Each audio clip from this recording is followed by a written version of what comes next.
And we will begin a Fox News alert on that deadly train derailment over a freeway in Washington state. Outnumbered overtime, I'm Harris Faulkner. You are looking now live at DuPont, Washington. And this is a city that this trail line was running through from Seattle southbound. This is an Amtrak Cascades line.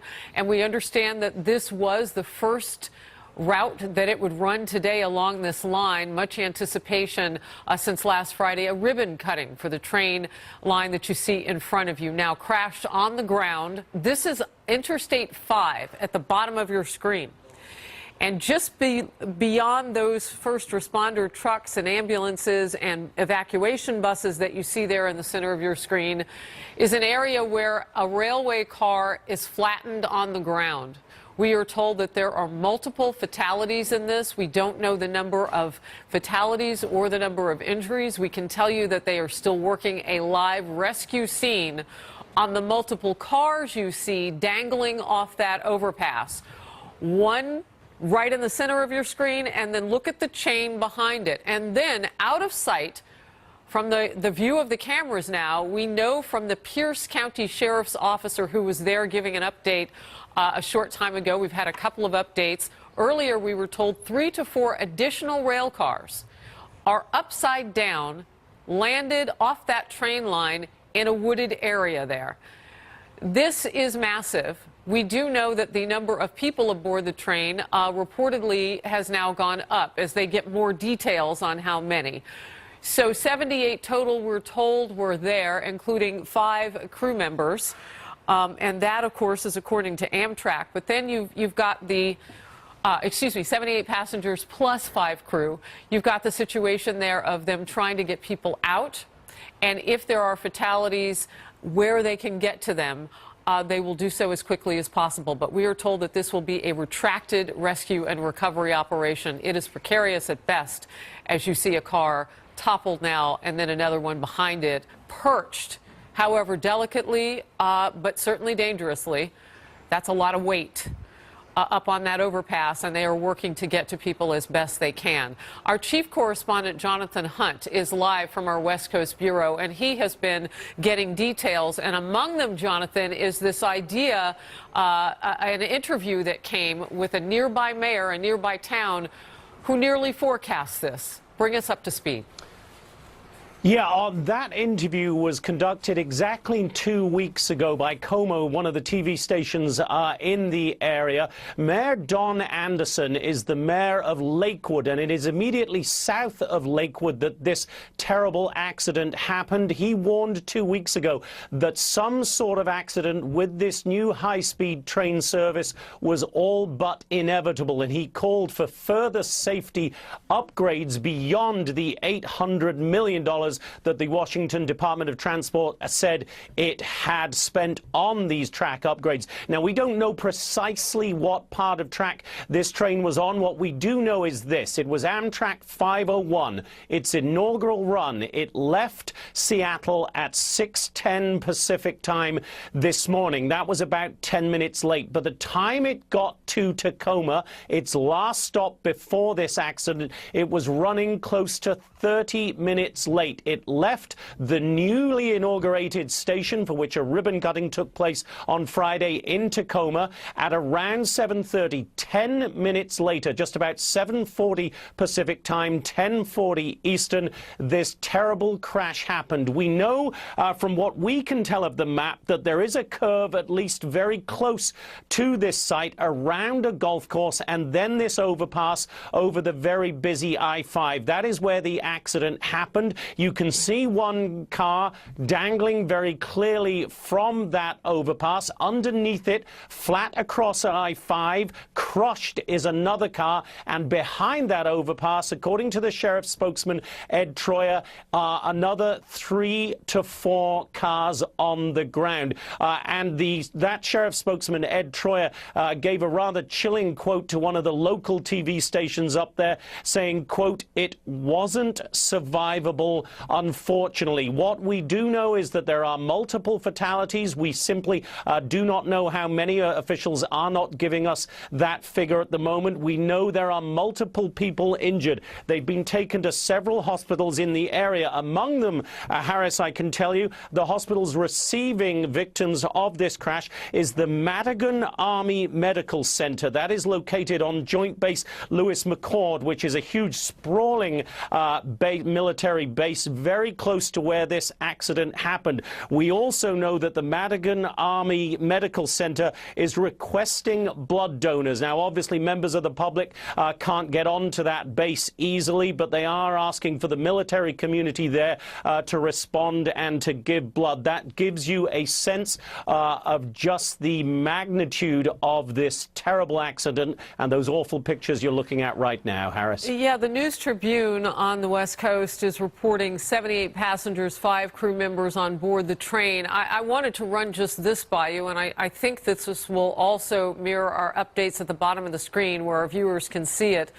Jonathan, I'm seeing, and also the names of the hospitals, 77 patients being treated at Pierce and Thurston County hospitals. 78 passengers, 5 crew, 77 in hospitals. That is a high, well, we'll say casualty rate, because that can be injuries as well. That's a lot. And it does match, if you will, what experts have been telling us this morning about the severity of that drop, that impact point of those cars going off the overpass. We do not have the number of people who have perished in this. We do not have a direct number of people who then versus have been injured or were able to walk away from this. But those numbers, that's high. When you have a total of 83 people and 77 to go to the hospital, that's a high hurt rate, if not more than that. Well, if you look at those pictures, Harris, obviously anybody who was in those cars that have come completely off the tracks is going to be very badly hurt indeed. But if you think of the impact of this and the way that the train comes to a halt in that kind of accident, even those in the cars which did not come off the tracks would have been hurtled forward in their seats. Remember, anybody who's traveled on Amtrak will know very well there are no seatbelts in any of these cars, so anybody would feel the impact of that, so people would be thrown forward violently. So it is not hard to imagine that almost every single person riding on that train, the 78 passengers, the 5 crew, were hurt in some manner and would be seeking treatment at nearby hospitals, Harris. Yeah, those are excellent points and observations to make, Jonathan. What we do know right now, though, from this active scene is that the Sheriff's Department of Pierce County is there. We know that the NTSB has a GO team that will be leaving shortly Washington, D.C. The NTSB verified that for us a little while ago. Jonathan, we'll come back to you as the news warrants. Things are changing there rapidly on the ground, so Jonathan Hunt will be our point person this hour. Jonathan, we'll talk with you in a bit. Oliver McGee is a civil engineer and a former U.S. Deputy Assistant Secretary of Transportation for Technology Policy. Oliver, I'm glad that you were able to give us your expertise on this today. I first of all just want to get your thoughts about the injury rate that we were just talking about and what you know about the scene, just in terms of what we're looking at. Thank you for having me this morning, Harris. Been looking at you live, and this the casualty rate is higher, Harris, because of the cars being thrown off the bridge, a historic bridge, by that. And there is really no guardrail containment of the cars. And I think that we really need to have those type of railing containments.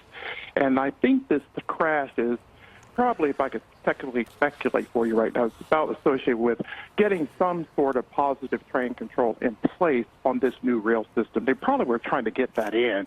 And when you have 6 tracks and 6 different speeds, on the highest speed, you need to have constant communication associated with the speed as this train is negotiating this particular bridge, and also communicating with the actual controls and the engineers. And the second most highest rate of crashes by the FRA, the Federal Railroad Administration, is human factor errors. Very much what we see in the FAA in airplane crashes. You have to think, is this like an airplane crash, but it's on the ground and it's at high speeds. But human factors errors can take a play, and you need advances in technologies like positive train control and communications technologies when you bring on these new high-speed rail systems to be able to get that done. This is running about 80 miles per hour, but really over Europe, high-speed rail systems run 325 miles per hour, and that's the speed of an aircraft. So we really need infotech, biotech, and wireless technologies, technologies to be able to improve all of these communications of advanced transportation systems. Boy, Oliver, I don't think that it's possible that you probably would have read the transcript of the mayor's interview from Lakewood, Washington 2 weeks ago. I heard it. What you did, because what I'm hearing you say echoes a part that I have highlighted here in the coverage of that city meeting with city leaders who were expressing dire concern. And I'm just going to read a little bit from this reporting. Right now, passenger trains, including Amtrak Cascades, must slow down due to curves and single-track tunnels on the BNSF Railway main line tracks near Point Defiance and along southern Puget Sound. And we know that that's the area where this is. It's got those iconic views of Puget Sound. This project reroutes passenger trains to a bypass rail line along I-5. The proposed route is the same that Sound Transit uses for Sounder commuter rail service to Lakewood. So they were talking out of experience about the speed line that they were putting in, and your comments just seconds ago seemed to support some of this. Your thoughts? Yes, sometimes the money that is coming down from the federal level takes a little time to get down to the local level, and that's where the technology meets the road or an aircraft meets the sky. And when we talk about this coming discussion after the tax bill from Trump on the infrastructure bill that's coming in, I think this is going to rise this discussion up in Congress much higher. They're asking for $100 billion invested in the next 10 years. And right now, these pictures tell you, Harris, that we need this infrastructure development right now. When you look at this crash, Harris, it's not only crashing and tumbling over a bridge, but the bridge I'm taking from the pictures is a historic bridge, and that bridge looks like it needs retrofit and repair. It needs railings. It needs all kinds of guard construction, because what you see in this pictures before you, Harris, is the intersection of the rail system and the interstate highway system. And those two need infrastructure development so that we can stop these things from intersecting to each other in multimodal transportation. And now what we've got is horrible casualties, which my condolences go to the families right now. Wow. It's interesting. I mean, you have looked at this much in the same way that the city leaders have looked, and you say that this will elevate that infrastructure conversation that's going on at the highest level via the White House. Oliver McGee, civil engineer, we are glad to have you this hour. Thank you very much. A couple of things to let you know. If you are just joining us on Outnumbered Overtime, first of all, I want to explain what you're seeing to the left and to the right of your screen. To the right is a little bit an older pictures, older by only a few minutes, maybe an hour, stills. You see the rescue board on the right side of your screen, those first responders getting there. We've seen a couple of ambulances pull away. We know that some 77 people have gone to local hospitals from this scene, DuPont, Washington, a train derailment, Amtrak Cascade line along an iconic route, brand new today, offering passengers this route out of Seattle on its way down to DuPont, passing through, I should say it left from Tacoma. The ribbon cutting for this line, rather, happened in Tacoma on Friday, and they were looking forward to this line leaving from Seattle and on down south. So this had a lot of eyeballs on it in terms of what a great day it was going to be. And catastrophe at this point, we are told by local officials there that there are multiple fatalities in all of this, and we know that the NTSB has a briefing planned for 2:30 p.m. Eastern. The NTSB. So we'll be watching and carry that live as well. Spokesperson now for Pierce County Sheriff's Department, Ed Troyer, joins us by the phone. And Ed, we are so glad that you are with us right now because we've been getting updates from the ground. What can you tell us is the latest? Well, right now, we believe that everybody is off the train except for the ones that were fatally injured. And they've transported everybody out of here. But as you can see by the photos, this is a bridge that intersects with southbound I-5, the only lanes that go southbound I-5. and there are cars upside down and trucks and vehicles and semis all collided when the train came off the bridge and landed down on the freeway. Some of the cars are in the woods.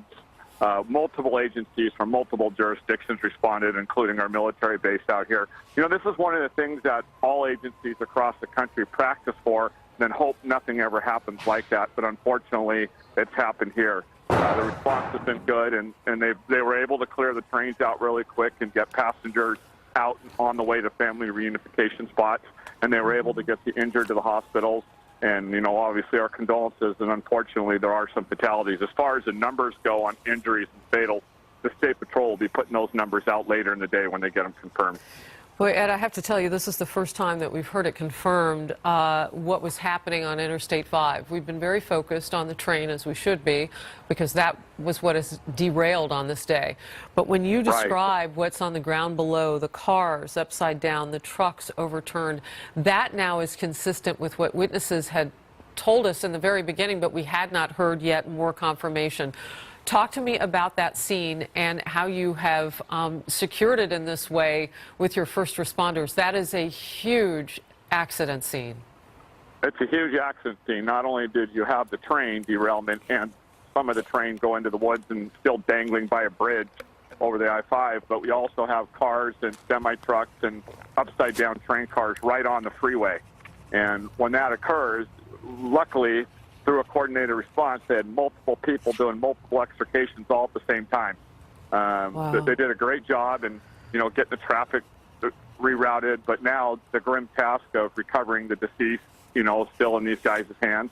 And the investigation on how this occurred will be done by the NTSB, and the State Patrol will be keeping everybody up to date on numbers as we move forward. All right, before I let you go, this also is consistent, and I was trying to crunch the numbers. You have 78 passengers, 5 crew members, but you've had 77 people go to the hospital.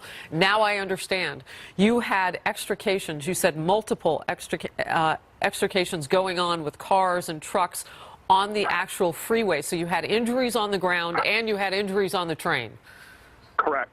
And I think those numbers are total numbers that people that were transported from the scene. Right. A lot of people were transported walking with blankets to the family reunification spot, and they're not injured. So Okay. I don't think those are all injuries. That's how many people were transported from the scene. A good majority of them are on buses heading to meet families and other members. Were the most severe injuries, what part of the train? Because as we look at this, people are wondering how, we heard, you know, it might not be survivable from one of the officials on the ground, and those were very chilling words. So I want to now really understand about where the danger points were on that train as you know it from pulling people out.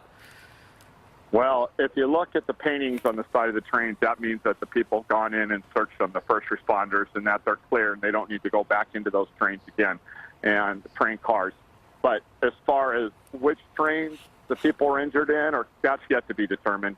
Okay. From looking at this, I can't. That would just be a bad judgment call on our end, because it's going to take experts a long time to figure this one out. Okay, where they were. Yeah. You know, we've heard some reports, and maybe you can confirm this, about the configuration inside the train. No seat belts. You might have had some people with items on their laps because overhead bin options are, I guess, very slim. Can you speak to any of that? Because that also talks about what it might have been like for people inside that train as this was happening. No, I have no idea. None of us have any information on that yet, because they're going to have to get in there and let Amtrak and the people that understand that talk about that. And to be honest with you, by looking at some of these train cars that are on the road, they probably weren't in the condition a little bit ago they are now, so we wouldn't even be able to tell. Wow. All right. Ed Troyer, we appreciate your expertise on all of this. I know you still have I-5 in that area blocked off in both directions, correct? Well, I-5 northbound is moving a couple lanes, and they're working traffic through, but I-5 southbound is 100% completely blocked, and it will be for some time. Okay, 2 lanes open up. You've got some traffic going there northbound only. Yep. We're looking at live pictures, a lot of first responders on the ground. This is hugely important for us to say thank you to those people, so I hope that you will carry that. We'll continue to cover the story as it happens. Ed Troyer, spokesperson for the Pierce County Sheriff's Department, responding to the scene you see there. Ed, thank you. Thank you.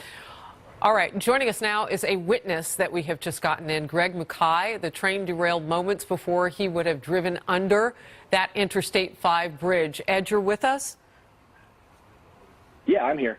All right. Tell me, if you could, what you saw. Well, to begin with, I thought it was odd as I was traveling that stretch of highway to see the passenger train on that track. I've been traveling that highway for a couple of years, never seen that, so that caught my attention. Further down the highway, we all had to go to a complete stop. And so anytime you have to come to a complete stop and try to avoid people on the highway from a collision, you look up to see what's going on, and to everybody's surprise, I'm sure, we looked up to see the train in the condition, it is, which is one of them hanging off, another one on the highway, cars that were traveling to wherever they were going, south side 5, being impacted by that train car coming off, and just unreal. Eyewitness Greg Mackay with us now. He was on Interstate 5. And Greg, you're describing what you could see in terms of the train, but for the very first time for the Sheriff's Department spokesperson, we got to hear what it was like actually on the ground. What was it like? After I think people realized what happened, lots of people in their cars got out to rush and see what they could do, if they could help. We are just, that location is just south of Joint Base Lewis McChord, and there were several military personnel that were probably coming off of shift or just getting done with their physical activity in the morning, who ran there and wanted to help immediately. So although it was super tragic, it was a little bit of pride seeing those folks trying to help immediately. And you could see them, they were on foot? People were kind of walking in between. I'm trying to kind of understand the scene, because the Sheriff's Department was saying that you had semi-truck trailers upside down. I mean, this was a horrific scene. Yeah, so, as soon as we all stopped, you can imagine, we had to stop so fast that people were darting to the emergency sides of the highway so we didn't run into one another. As soon as we stopped, and we're all stuck now because of the traffic, people are getting out of their cars to look.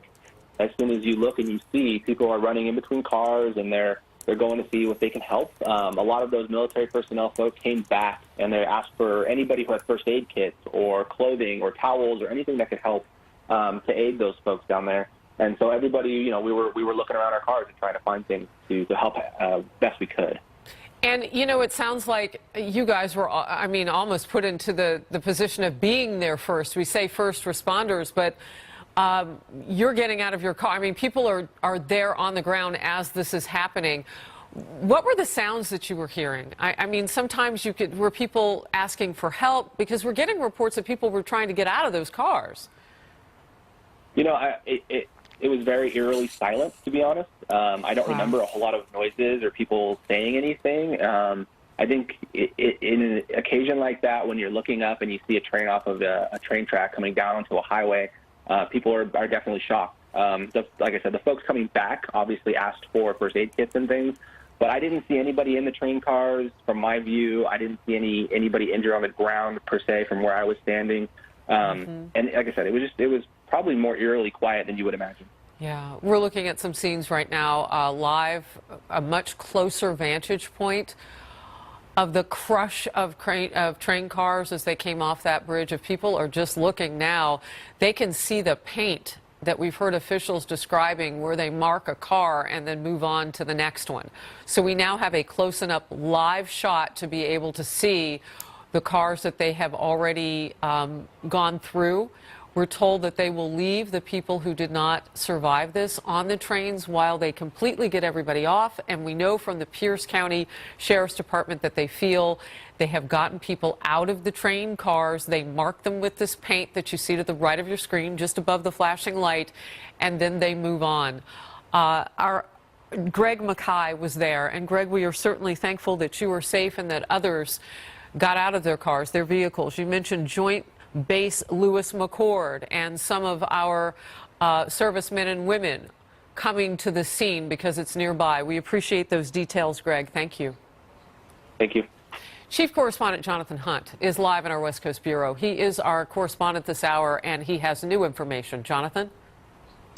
Harris, you mentioned Joint Base Lewis McChord. That is a sprawling military facility very close to where this accident happened. On that base is the Madigan Army Medical Center, Level 2 Trauma Center. We understand that 20 of the injured victims of this crash were taken to Madigan Army Medical Center, and we just got a statement from the center. I want to read you part of what it says. Quote, "While we anticipate more patients this morning, 9 patients are currently in serious but stable condition, and 11 are in fair and stable condition. Family members of patients are welcome to come to Madigan's emergency room. We will facilitate finding your family members. Assessment and treatment continues. We will release more information as we can confirm it." So the headline there, 9 in serious but stable condition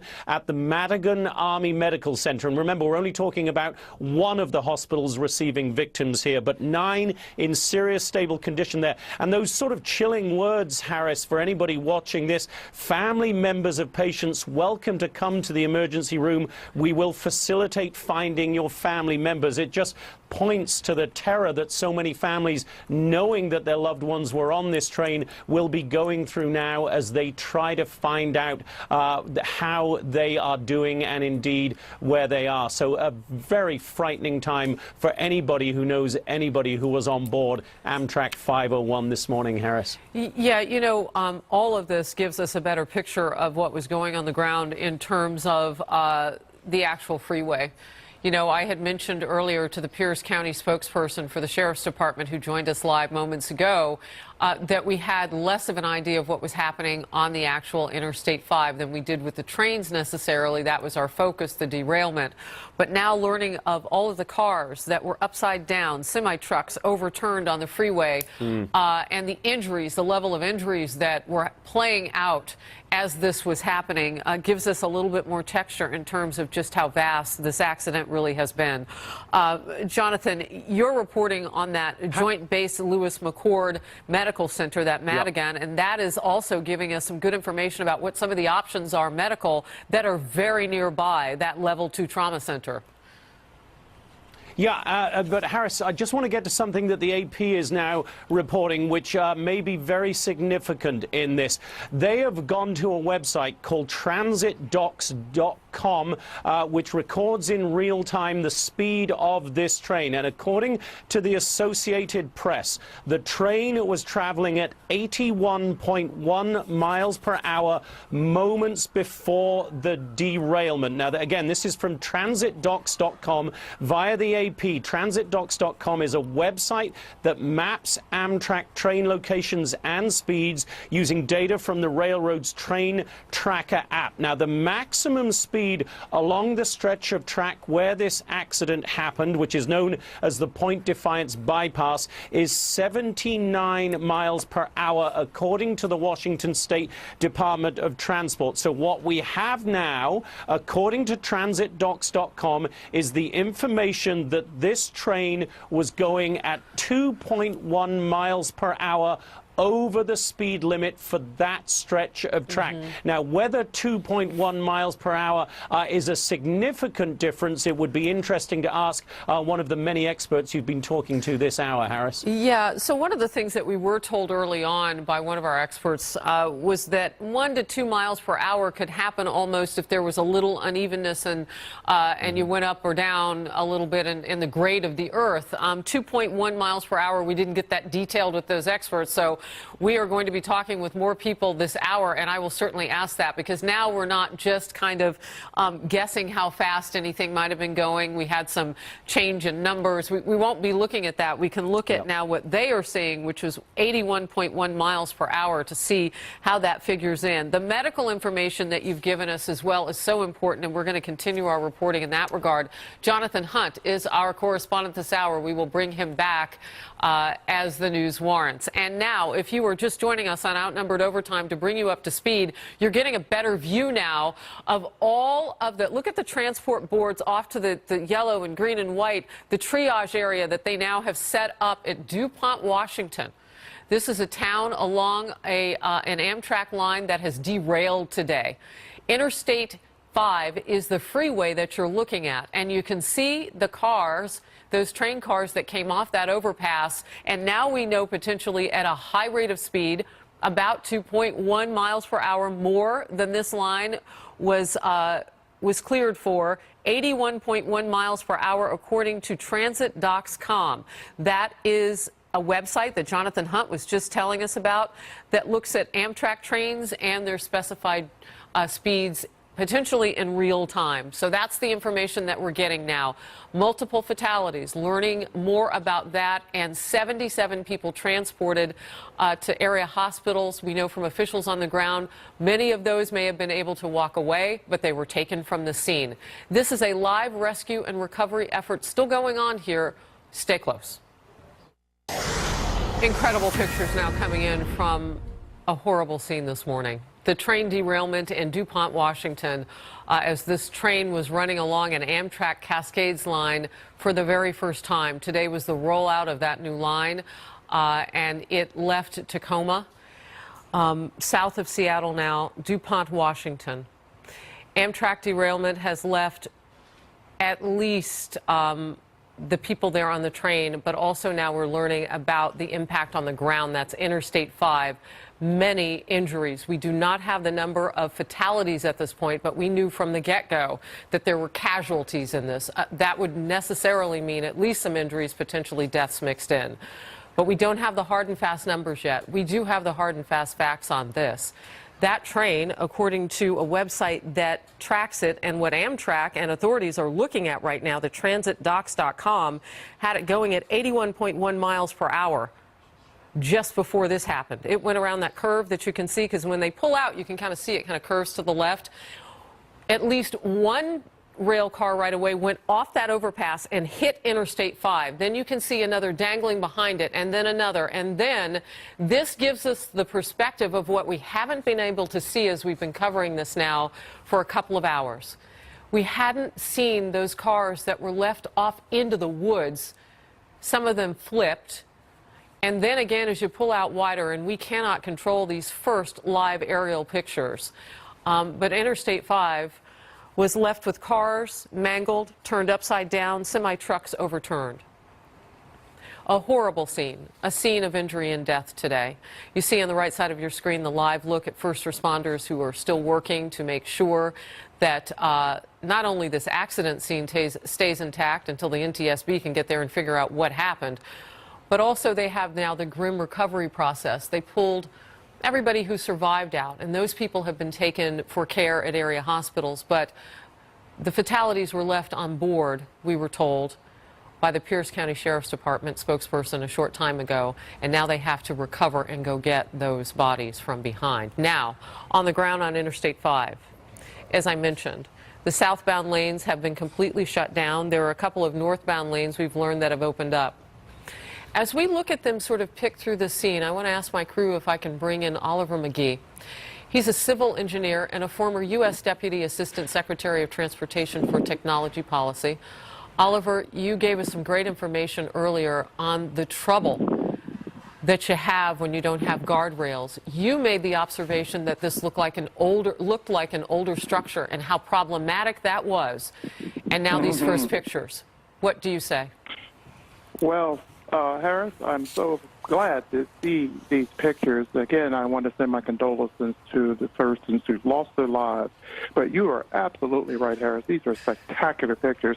And what it shows is this train was clearly going at a high speed of operation. But once the sudden impact of the brake starts, these trains come together like dominoes. And you have to contain the spread of the crash. And that's what we're seeing is a crash spread. And more importantly, when we didn't have the railing protection on these historic bridges, we then have the train tumbling onto the highway interstate system, which causes an intersection between the railroad and the highway system. And I think that this is really the real critical thing, that these new pictures show how transportation intersects. It's called intermodalism. And more importantly, safety is important at the intersections of these two modes of transportation. We need positive train control because that ensures train separation and collision avoidance. It ensures line speed enforcement, and that the temporary speed restrictions that are necessary for making wide turns and sharp turns. And more importantly, our train system has to slow down in some points to as small as 30 miles per hour. And that's required in order to negotiate the infrastructure itself. And this is what President Trump is calling for in that infrastructure bill, to just rehabilitate our crumbling infrastructure. And you're right, Harris. You and I were pointing out and looking to the fact that this is a historic bridge. We could see the history aspects of the bridge. And then the top pictures show only one rail line was going through that bridge. So this is only one-way path, and it had to be going at 81 miles per hour as the speed. They're trying to show how fast the high-speed rail system can be, but by world standards, 81 miles per hour is very, very slow compared to what we have in Europe. That's 325 miles per hour. That requires a whole new rail line system to be developed, and the bridges to which they go over. And they need to be protected so they don't fall over. I believe, Harris, we're seeing most of the casualties came when the cars tumbled off the bridge. Yeah.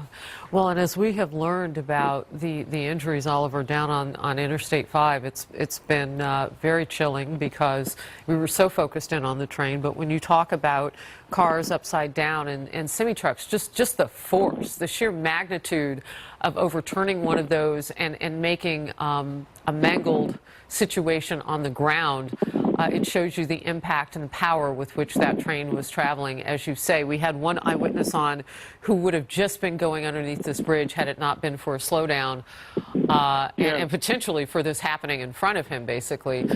Just describing the eerie silence. You know, everything kind of comes to a halt here. But I want to talk with you a little bit about the idea of what might have been missing here. And this is not, you called it technical speculation.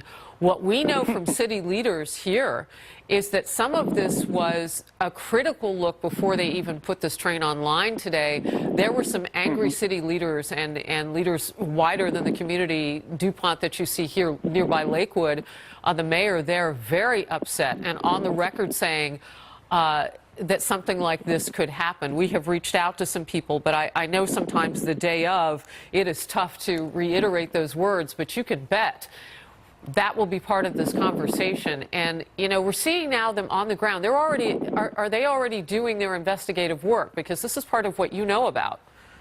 Yes.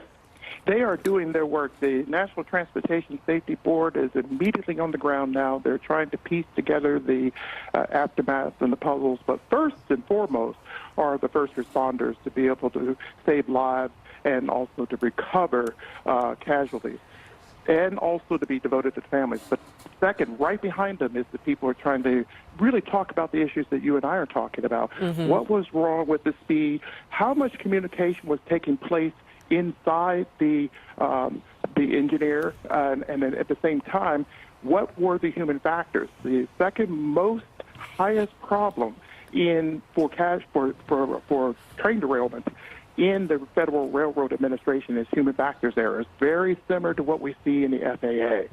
So those human factors errors come about, Harris, when there's not enough communication and modern communication, digital Well, communication. Oliver, I know you were saying that, and forgive me for jumping in here, but you were saying that there were several lines that ran together, or just tracks, I should say, that ran together here, and you said that meant that there needed to be constant communication. Yes, the Federal Railroad Administration and the Department of Transportation is really asking for us to get a map of the entire global positioning system of the transportation system, not only for air and car, but also for rail. Because we really need, as your previous guest has said, there is a black box inside the train. We need to have communications across all of these systems because they're all intersecting, Harris. I always called for, when we were trying to track MH370, it's time to put the black box in the cloud.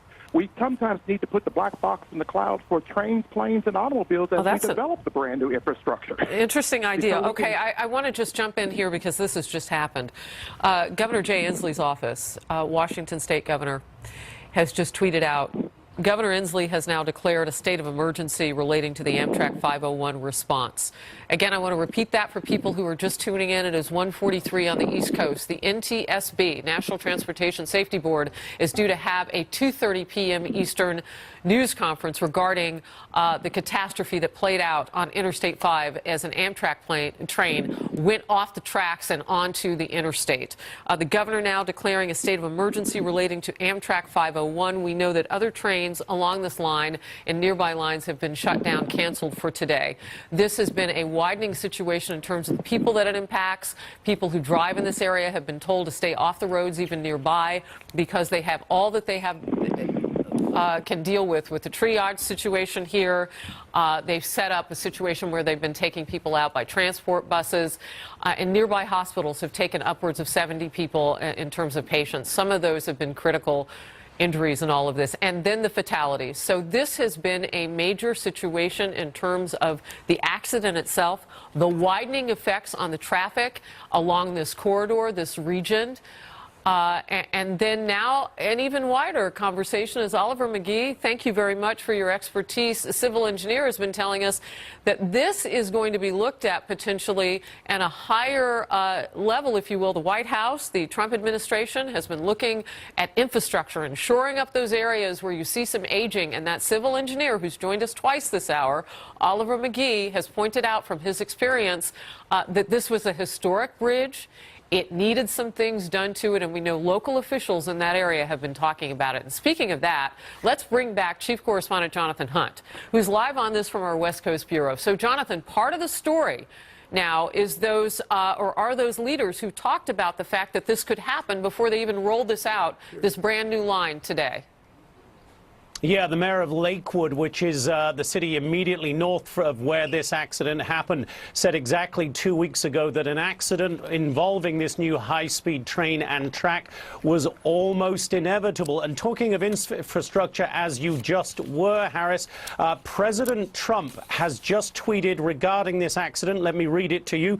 Quote, "The train accident that just occurred in DuPont, Washington shows more than ever why our soon-to-be submitted infrastructure plan must be approved quickly. $7 trillion spent in the Middle East while our roads, bridges, tunnels, railways, and more crumble. Not for long!" Exclamation point. That from President Trump. Now, a U.S. official, by the way, also saying that at least 6 people have been killed in this terrible accident. Now, this official, talking to the Associated Press, Harris, also says, interestingly, that preliminary signs indicate the train may have struck something on the track before going off the track. And as you look at those aerial pictures, it's interesting to note that the engine, the front, appears to have gone across the overpass, and then the cars behind it have swung out over both sides of that overpass. We know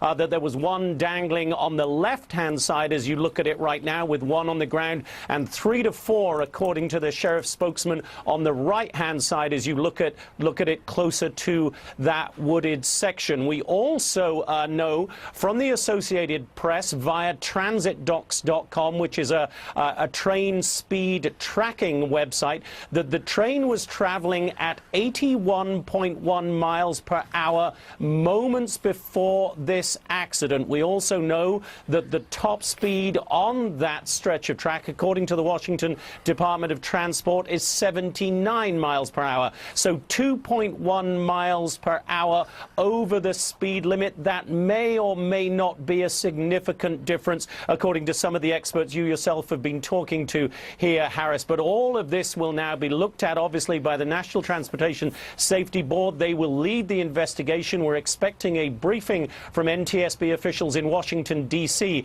in about 45 minutes. We'll learn more on their preliminary thoughts then, Harris. All right, I just want to step back for just 1 second because I was taking notes on what you said, and I want to make sure I got it right. So the reports of something on the tracks, again, Jonathan, where is that coming from, and what do we know?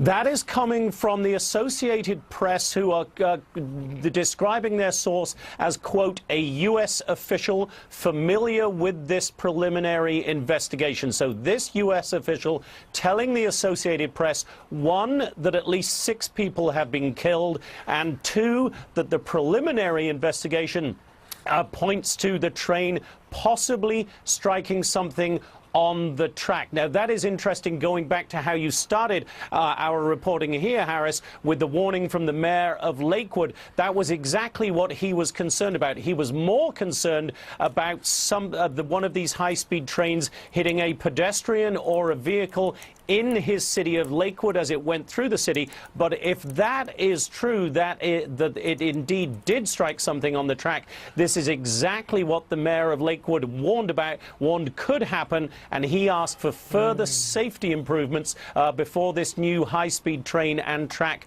was inaugurated. And remember, this is its first actual journey today. Ribbon cutting took place just on Friday. This was the first passenger train along what we believe was this new high-speed section of track. Harris. Jonathan Hunt, thank you very much. We appreciate your great reporting this hour and bring